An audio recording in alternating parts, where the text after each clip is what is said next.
All right, welcome to today's podcast. I have a guest that has over 30 years of waste management expertise, right? That's correct. Paul Roach, welcome. Good morning, welcome, and thank you for having me. Be good to, give you my position on waste management globally and some trends. But good to be here. Great. So, waste. How did you get into the waste business, so to speak? Interesting. 30 plus years ago, I graduated from university with a government and politics degree, and did that through a municipality in the UK. Yeah. And I got thrown into the waste management department of the municipality. Yeah. And basically got a real interest early on in waste. It was predominantly municipal solid waste collections, treatment and disposal in the UK.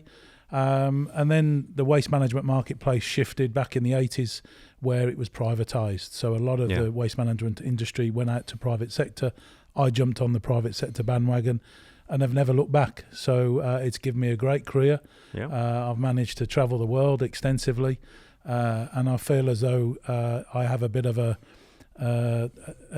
sort of penchant now for waste management globally, and trying to introduce greater, more improved methods of working and trying to develop economies in areas of the world where perhaps infrastructure is lacking. Mm-hmm. So I guess the waste business, can you call it a business, or what do you call it? It's certainly a business, and there's a whole range of waste, from you at home generating municipal waste and throwing it out in the trash, through to running your own industry or business where you have manufacturing and you have some form of waste that you generate. So it's a blend between private and public sector waste producers. A lot of my work in the last sort of 10 years or so has been focused on the oil and gas industry, and trying to resolve some difficult waste management issues onshore and offshore for international oil and gas international oil and gas companies. So I guess the waste business has changed a lot since the 80s. Extremely so. Look, the whole shift in waste management now, from the point of reliance on just traditional methods of disposal previously, where you would just discard waste. Waste is now a resource. Waste has an intrinsic value potentially, and it's all about harnessing that value and trying to put to good cause what you were previously just discarding and throwing away. And we've obviously seen through the Blue Planet TV series, the plastics in the ocean debate. That's just one item to debate on waste. Plastics in the ocean, plastics in the river is problematic, but there's problems with a whole host of different waste composites around the globe. So plastic is just one of them. But as I said, it's a resource. People are wanting to add value to waste, and therefore you're looking at alternative solutions and alternative treatment technologies. Yeah, I guess the biggest problems, I guess, is from the third world countries, right? Am I wrong? The underdeveloped countries, unfortunately, don't get the investment infrastructure that the Western world would have. However, my speciality is going into those territories where oil and gas is often found in underdeveloped territories. Then there needs to be an infrastructure developed to support a health and safety conscious waste management client, like the big oil and gas. But what I try and do is utilize that oil and gas waste management service by trying to create a new economy, a new infrastructure in a part of the world where perhaps jobs are not so viable, and we try and create that economy by using waste as that tool to create jobs and infrastructure. So how does it really work? Do you just go, because you're working for a company called Lamor, right? Correct. Yeah. So how does Lamor get involved of, let's say, some country around the world? You just go there, and because you can't just fly in and say I'll deal with your waste. It's quite a structured approach. Lamor, as you suggest, is a oil and gas services and oil spill response company. Exactly, by nature of its core business of oil spill response equipment and emergency services, they're in touch with the oil and gas sector, and a natural progression for that oil spill response was if there is an oil spill, you're generating waste. How do you deal with that waste? So by nature of getting involved in the oil spill, you fall into the lap of a waste management service where you have to develop relationships with the client and ultimately tender and bid for that service. All right. Yeah. So it's a formal process where it's transparent, it's a procurement exercise, but you obviously have to target areas where there's new advancement in oil and gas. And obviously Lamor has established businesses throughout the world, very strong in South America in waste management. So I assist them on that continent, as well as developing other territories around the globe where my skill set in terms of utilising waste as a resource and doing things compliantly, quality service with health and safety in mind, I pitch up with international oil and gas and try and. It sounds like a lot of work until you can, start picking up the trash, so to speak. It is. It's a slow burn. The procurement processes tend to take a little time, and you go through various phases from exploration in oil and gas, where they're just testing the water to see if there's any raw material there, through to the development stage and full operations. So you can be working with a client for quite a number of years where they're still developing an oil field, both onshore and offshore.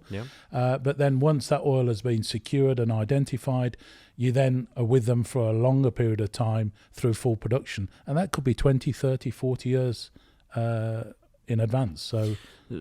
Yeah. So why do you think the field you're in the waste management business is important to the world or the countries? And of course, we all know that trash is bad, so to speak. But what do you think about the whole process? And waste business? in general is a pollutant. If it's not handled properly, it's going to harm the environment. It's going to pollute the environment. It's going to cause, I would call it an environmental wart. If you don't deal with it, it's going to grow bigger and bigger. And what are we going to do? We're going to leave it till it explodes, or leave it for other generations to clean up. So I think we're compelled, as human beings, to protect and preserve our environment. And if waste is not managed correctly, then there's an impact there.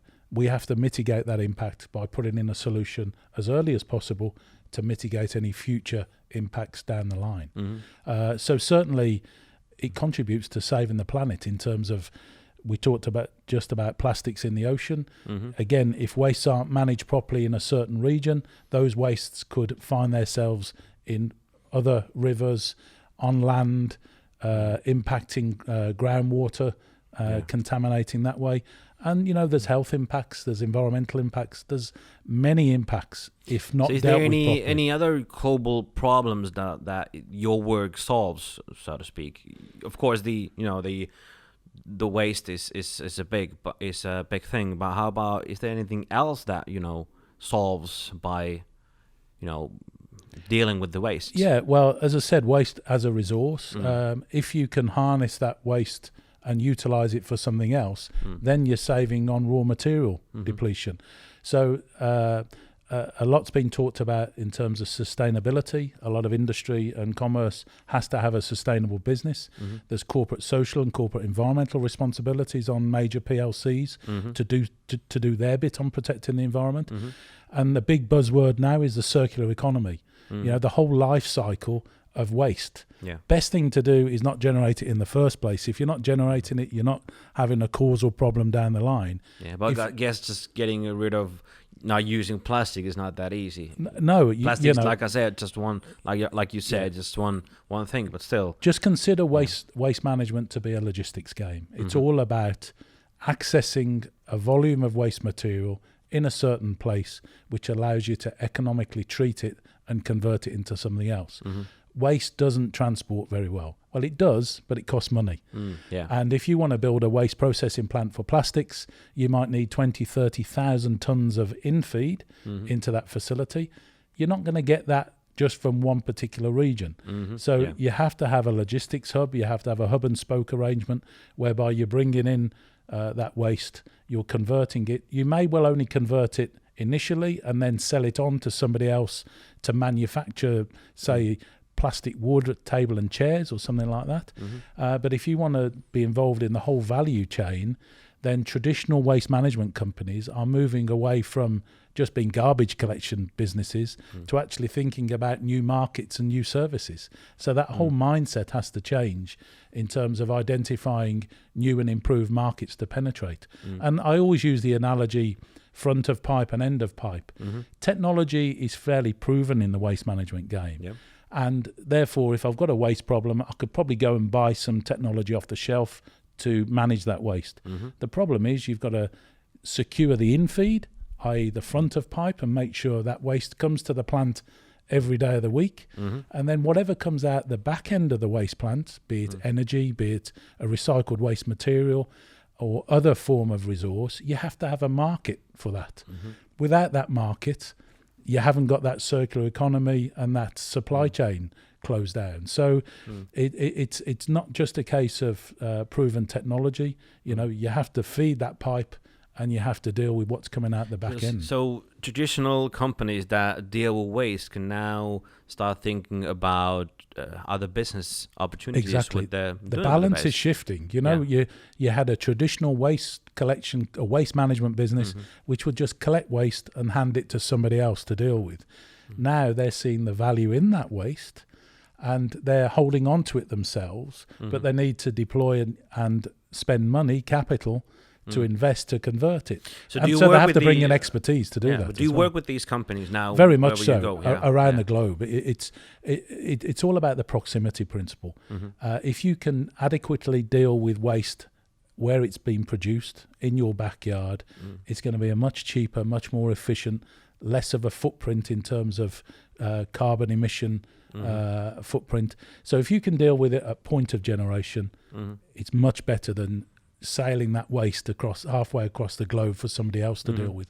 And we've seen recently the barriers to the recycled market coming down, where the likes of China, India, Pakistan are closing their gates to imported wastes or imported recycled materials because people were trying to export wastes which were called recyclable, but when they opened the containers the other end, perhaps those containers were stuffed with engine blocks and other unknown and contra materials. So the sort of governments and the law enforcement arms of these governments are clamping down on illicit trading of waste and making sure that if you are trading waste and exporting waste, it's done properly, the right specification, the right material to allow it then to be converted and transformed further down the line. That's very interesting because, you know, it's the bigger picture is a lot bigger than I thought. Because, you know, it's just when you start talking about waste, you automatically think an individual just dropping their waste on a bin and that's it. Because and then the other half is when you think about the developing countries having their problem, talking about the slums of Mumbai or wherever they have a big problem, but normal individual like me or don't really think about it, and now it's developing into a business and opportunity like we just talked about. So there's a lot of companies that could benefit from this. I think you're getting more. I mentioned the traditional waste management companies having to change their strategy business process. A lot are merging, so the smaller regional players are joining forces with others to form joint ventures where they have greater economies of scale, greater transfer of technology, transfer of experience. But just give you a perspective, here in Finland, you may well get a garbage collection from home once a week, once a fortnight, if you're lucky. I've spent the last 10 years in the Middle East where you have a collection 7 days a week. So every day of the week, you have to have your garbage collected because of the hot climate. You can't leave the organic fraction there to fester on the roadside. So, and to put that into perspective, you know, Dubai generates in the region of 15,000 tons per day of waste per day. So it's a big industry from a hospitality point of view. There's a big residence there as well. And, you know, they have their problems in managing their waste because it's going to cause environmental issues and impact if not dealt with. So It's common practice 7 days a week to see your refuse collection, garbage collection truck collecting from your house. But you only have that service if you're generating. So look back down the supply chain and you see how goods and services are packaged these days. You get from Amazon a delivery. It's a pen drive that's double wrapped in paper and then put in a cardboard box and then another box. These sorts of practices have to stop because that's the waste generating culture, and we've got to put some pressure on big industry and commerce to minimise generating waste, creating the waste in the first place. But how do we do that? How can we? It's all about pressure those. It's all about companies. Education. There's financial pressures being placed on various industries throughout Europe. There's legislation which enforces and compels industry to have due regard for the packaging waste that they generate or packaging materials that they have in their business. In the end-of-life tyre business for the automotives, the likes of Michelin, Pirelli, Goodyear invest money in the infrastructure for waste management. So in the UK, as an example, when you go to have a tyre changed on your car, there's a £2 charge, environmental charge, to cover one tyre. Really? That £2 is used to fund the proper waste disposal of that tyre and to add value to that tyre. So, but that's smart, right? Very smart. Unfortunately, some of the industry hold on to that £2 and use it as an admin charge. But some of it does filter down to the waste industry to support the economics of an infrastructure to allow you to access those tyres, to shred, granulate and convert them into something else. That's just one example. So is there anything as an individual or like a small business or owner like I am can really do? Because you mentioned Amazon. Well, I use Amazon a lot, so I order stuff that I need for my business, and I'm always, like you said, there's small things wrapped in twice many or more third time, things, many. So is there anything you think that? I think collectively, look, it's difficult for an individual to impact an organisation like Amazon. However, if you can try and join forces with some pressure groups, with some local green recyclers, environmental groups within your geography, your municipality, your region, I think you can have an impact. I think that the larger voice with more people attached to it is going to have a greater impact than you knocking on the door of Amazon and saying, I'm not going to buy from you in the future because of this. They won't open the door and then they'll say, okay, just buy somewhere else. Exactly. So there's a big shift in the environmental movement putting pressure on industry and commerce to do their thing and to do better. Yeah, and I guess it all goes back, like you said, to the education. How do we really let the young people know that this is a problem and also at the same time that you can make business out of it? Well, it's interesting now. A lot of school children are teaching their parents about about environmental issues, waste management. Unfortunately, it's taken another generation to step up. Environmental sciences in the curriculum are helping that.